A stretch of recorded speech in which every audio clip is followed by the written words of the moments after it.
Kuasa hukum Irfan Widianto, Muhammad Fattah Rifat, mengungkapkan kliennya adalah korban dari kasus perintangan penyidikan alias obstruction of justice. Hal itu diungkapkan oleh Fattah dalam persidangan pemeriksaan saksi di Pengadilan Negeri Jakarta Selatan pada Kamis 10 November. Rifat menerangkan sejauh persidangan kliennya, para saksi meringankan dan menjelaskan fakta yang sebenarnya terjadi.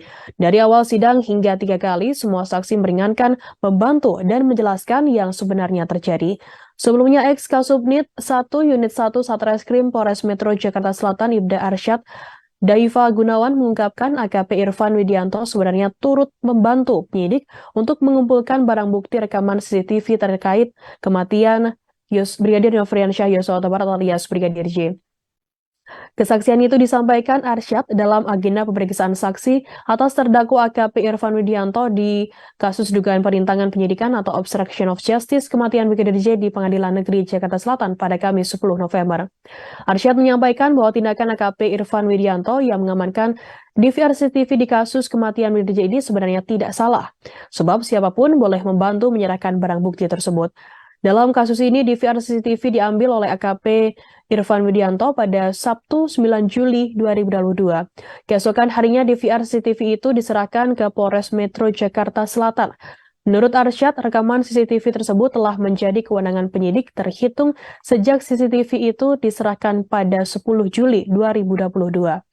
Rekaman CCTV yang diambil oleh AKP Irfan itu disebut berguna untuk kepentingan penyidikan. Di sisi lain, Arsyad mengakui bahwa penyidik telah salah karena tidak melengkapi syarat administrasi seusai menerima penyerahan DVR CCTV tersebut.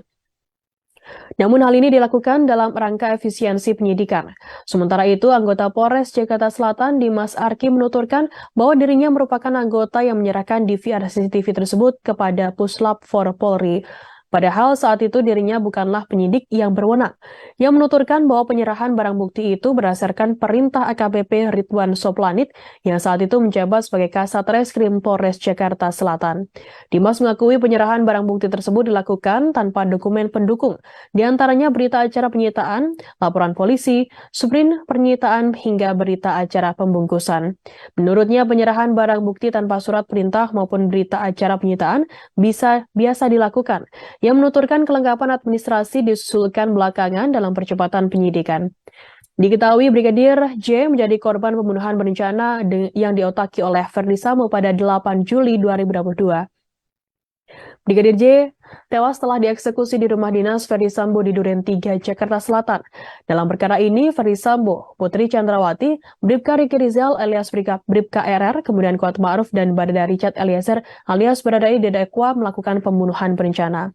Kelima terdakwa didakwa melanggar pasal 340, subsidiar pasal 338 KUHP, junto pasal 55 ayat 1 ke 1 KUHP dengan ancaman maksimal hukuman mati.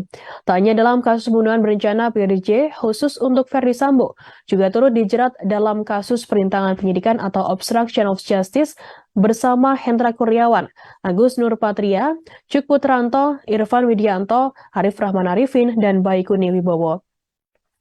Para terdakwa disebut merusak atau menghilangkan barang bukti termasuk rekaman CCTV Kompleks Polri Duren 3 Jakarta Selatan. Dalam dugaan kasus obstruction of justice tersebut, mereka didakwa melanggar pasal 49, jungto pasal 33, subsidiar pasal 48 ayat 1, jungto pasal 32 ayat 1 Undang-Undang ITE nomor 19 tahun 2016, dan atau pendakwaan kedua pasal 233 KUHP, subsidiar pasal 221 ayat 1 ke 2 KUHP, jungto pasal 55 ayat 1 ke 1 KUHP.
Terima kasih sudah nonton. Jangan lupa like, subscribe, dan share ya.